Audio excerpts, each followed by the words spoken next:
So turn number 7, July 39, is in the books, and the conflict has truly turned global here on this turn, from Europe to Africa, the Far East and the Pacific, conflict raging all across the globe. So let's start with Germany, although a little bit of a side note here. Some of these German units that are on the board weren't on the board here at the end of turn 7. I got ahead of myself and started turn 8. Was excited to get into the next turn, so I started a little bit too quickly before I made this video. So this stack of self-propelled artillery here in Berlin, these medium armor in East Germany, and these couple of light tanks down there were not on the board here at the end of turn 7. They were Germany's turn 8 purchases, and then a few units that have been moved around from where they were at the end of turn 7. But nonetheless, Germany went ahead and launched several attacks. They initiated the Lightning War special ability they have, which in essence allows their units to go twice in the turn that they engage in Lightning War. So, movement, combat, non-combat, and then do it all over again, all in the same turn. So the first portion of that turn, the Germans came into Alsace-Lorraine, Belgium, Denmark, and West Poland, and they took all 4 of those territories. The battle here in Alsace-Lorraine, because of the Maginot Line, was pretty costly to Germany. The French, I believe, had around 10 infantry, a militia, and some artillery there. So Maginot Line itself provides 2 die rolls of 6 as artillery first strike. Also, the ground units are +3 on the first round of combat, so that bumped those 10 infantry from 4 to 7. And then the Germans also suffered double casualties. So even though Germany came in with a bunch of units, a bunch of infantry, artillery, a huge stack of artillery, and a bunch of medium and light armor, because of those conditions, the Germans suffered a lot of casualties. I believe it wiped out all their infantry and even about a third of the artillery. But they really had no choice if they wanted. So you definitely, if you're attacking France, there's no way you want Paris to survive. Okay, on the turn that you attack France, you have to take Paris. There's just no way around it. And because Picardy had units in it, and so did Belgium, the Germans couldn't just simply, that would have taken, they didn't have enough movement to get to Paris if they would have went through Belgium and past the Maginot Line. So they would have went into Belgium here on the first portion of the turn, conducted combat. They couldn't just simply blitz through Picardy because there were units there as well. So they would have had to stop for combat there. And then, so they're not going to, so they wouldn't have been able to reach Paris without, on this turn if they didn't go through the Maginot Line. So the Germans had no choice there, even though it was costly. And that carried over to the Battle of Paris itself. There was another probably like 8 infantry there. And because the Germans didn't have any infantry themselves, no cannon fodder, so to speak, to bring to the battle, the Germans lost a bunch of valuable panzers, but they did take Paris. There were 2 medium armor and I believe 2 fighters left when Paris fell. They also finished off Warsaw, and they took the Netherlands on the second part of that turn. Once Paris fell, the Vichy rule was in effect, so all of the French ships and the remaining French territories were rolled for. The Vichy, they're represented by the light blue here. They're set up in southern France. And then the territories actually really went Germany's way for the most part. I believe everything went Vichy that had any IPP value to it whatsoever, except for 2 territories. Tunisia here went Free French, and then the territories in the Far East went Free French. So Germany was able to bump up their income a decent amount from all those Vichy territories. And then the ships actually went even better for Germany, the rolls for those. So the entire French Navy was down here in Sea Zone 80. And as you can see, 4 ships went Vichy, 2 destroyers and 2 subs. And the Germans actually got 2 ships out of it, a battleship and a sub. And the Allies didn't get a single ship. Not one ship went their way. Everything else was scuttled. So that was really good for the Germans. But that does bring me to a question for you guys. As I'm playing this game, I keep finding myself, confusing some of the Global 39 rules with Global 36.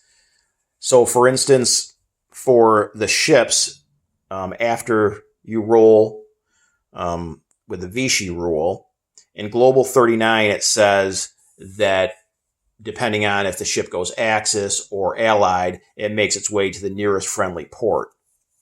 In this game, at least that I could see, it doesn't really specify anything. The only thing it says is if ships go Vichy, they are to make their way to Sea Zone 49 here off of southern France, and that's where those 4 Vichy ships are. But it doesn't say anything, at least that I could see, in terms of an Axis or Allied ship.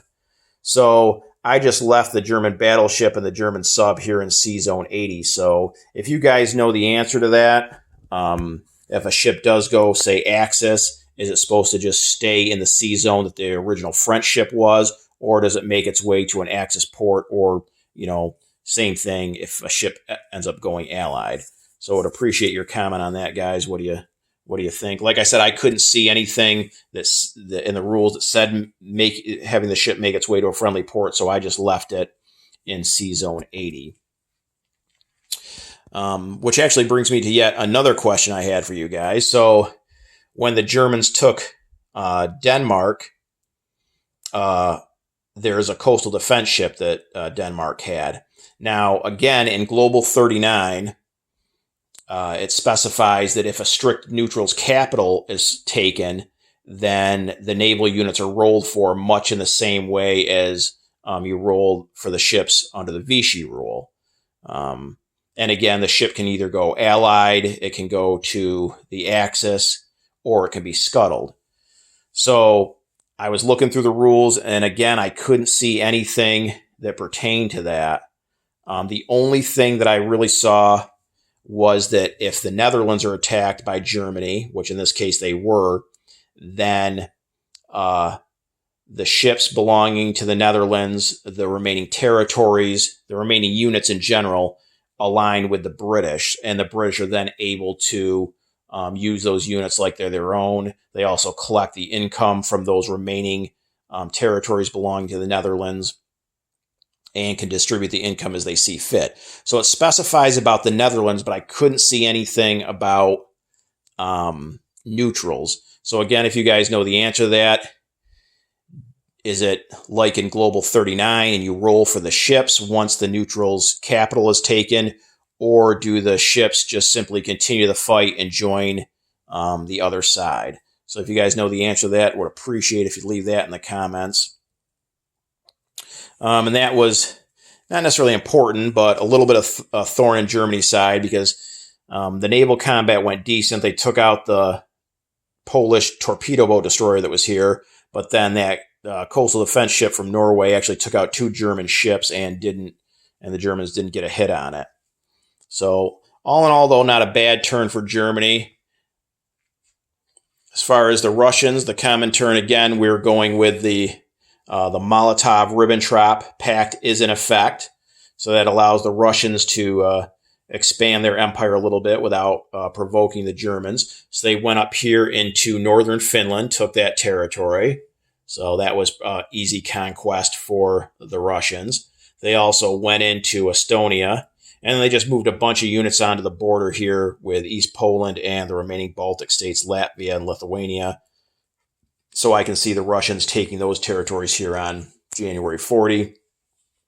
They bought a couple of self-propelled artillery, Katyusha rocket launchers, a couple of motorized infantry. That was about it for the Russians. The British were presented with a couple of opportunities.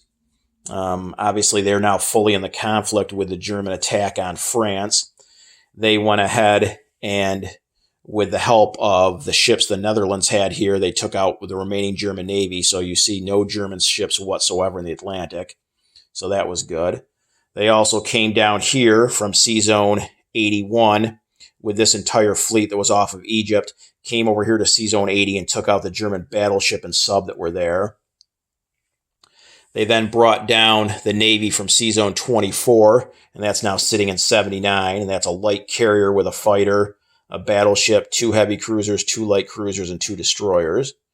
And then they backed off these 2 transports. They were sitting here in 24, but they didn't want to bring them down here to 79. They weren't transporting any units, but they didn't want to leave them there because that was in range of the German planes. So they backed them off over here to Canada, out of range of the Luftwaffe.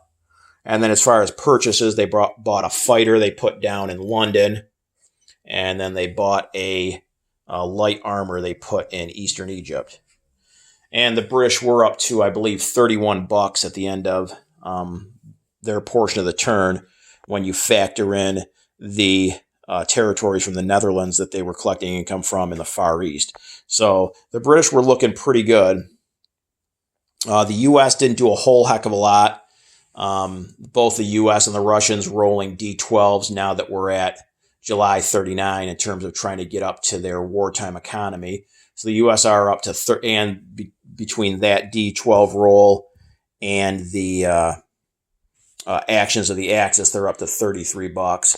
But the U.S. bought a couple infantry and 3 artillery and placed them over here in New York. So now that these 3 U.S. transports can take a man and an artillery apiece once the U.S. is in the conflict. So that's where things stood.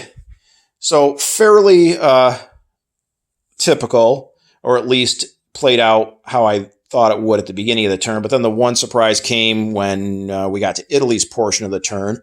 So I thought Italy was going to kind of sit things out for a little bit longer, see which way the wind blows, maybe wait for Germany to beat up the Allies a little bit more before Mussolini jumps into the fight. But actually, opportunities presented themselves now, and Italy declared war on the Allies. So if you remember, the Italians had a pretty decent air force in northern Italy. That was 4 fighters and a couple of tactical bombers, and their entire Navy was concentrated here in Sea Zone 51. So they brought 4 of the planes and the entire Navy over and took out what was left of the British fleet here in Sea Zone 80, which at the time I believe was a battleship, a light carrier with a tactical, a battle cruiser, a couple of heavy cruisers, a light cruiser, and a destroyer, I believe. So they took out quite a few British ships. The Italians did suffer a bunch of casualties themselves. They lost altogether, I think, 5 subs and like 3 destroyers. But all the planes survived, and they still have a battleship, a heavy cruiser, and a light cruiser left. So obviously you've got this British fleet here in 79 that's going to come over and take out the rest of the Italian Navy. But the bottom line is that, you know, the Med is currently free of British ships, so the Italians are getting that bonus, and it just presented a good opportunity to wipe out this pretty strong fleet in Sea Zone 80. If the Italians would have waited a turn, then this fleet in Sea Zone 79 would have combined with the one in 80, and the 2 of them combined would have been way too much for the Italians. So they jumped on the chance that they had, took out that British fleet. The second thing they did was in Africa. So they came up from Abyssinia with 3 infantry and a cavalry. So now they're at the doorstep to Cairo, Eastern Egypt here. And they also over here came in with 2 infantry and a motorized into Western Egypt and took out the 2 militia there. So not only is that $2 worth of territory they gained, while at the same time denying that to the British, but now altogether they're at the doorstep to Cairo from 2 different territories, a total of 5 infantry, 1 cavalry, and 1 motorized infantry, along with the entire Air Force landed in Tobruk after combat. So that's 4 fighters and 2 tacticals. And all the British have there is 2 infantry and 2 light tanks. Now, the British do have a minor factory, and they get to go in turn sequence before it's Italy, but that's only 1 more unit they're going to put down there. So it looks like the Italians might be able to take Cairo here on the next turn, which would be a huge blow to the British. So Italy didn't want to pass up the golden opportunities that were presenting themselves, so they jumped in the conflict. So that was the good news for the Axis, all on the European and African fronts. But over in the Pacific, it was kind of a different story, and we're specifically talking about the Japanese.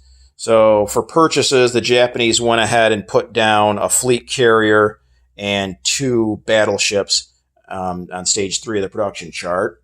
trying to build up another fleet. And then they did come down and go into China. So they attacked both a national and a communist Chinese territory. They took both of those, and they still have strong forces there, both ground units and two fighters and two tactical bombers. They did come down to the South Pacific, and that's where things kind of started going against Japan. So they did take a couple of the Money Islands, okay, but they came down here to Java, and the Netherlands had a sub and a destroyer there. So the Japanese had to break up their fleet, one to engage in naval combat, the other, if successful, to land on Java. So to take on a single sub and a destroyer, the Japanese sent 2 heavy cruisers and a destroyer, and amazingly, in about 3 rounds of combat, the Japanese didn't get 1 hit, and the Netherlands took out all 3 Japanese ships. So the Japanese lost 2 heavy cruisers and a destroyer at the cost of not taking 1 Allied ship. Not only that, but then the remaining force that was left to invade Java, which was 2 battleships and 2 transports with 4 Marines, just had to sit there. So the Marines were stuck on the transports at the end of the Japanese turn. So not good. And to compound that even worse, the Far East Command then came over. They're fully in the conflict. So they brought the fleet they had over here in Sea Zone 84. They could move the extra movement because of the major port. They came down here, and they lost, I believe, a destroyer and maybe 2 destroyers. But they were able to take out both Japanese battleships, and just as important, they sunk both of the transports with all 4 Marines on it. So that was a huge blow to the Japanese. And then Anzac got into the act on their portion of the turn. They came up with a destroyer and a cruiser to this sea zone here, Sea Zone 125, and they were able to take out the Japanese transport that was protected just by a light cruiser, and they didn't suffer any casualties either. So the Japanese now altogether in the entire Pacific have 2 transports and just 1 Marine. So the Japanese are in serious trouble.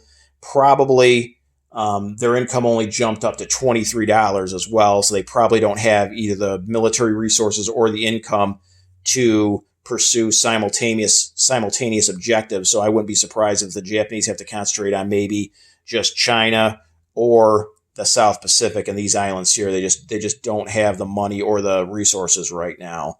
So definitely not a good turn for Japan. The U.S. and the Russians didn't do anything in the Pacific, just held firm. And then finally in China, and this is where I have another question for you guys. So not much happened as far as combat between the national and the communist Chinese. Each side just kind of building up forces, maybe going to make a final push against each other here within the next couple of turns.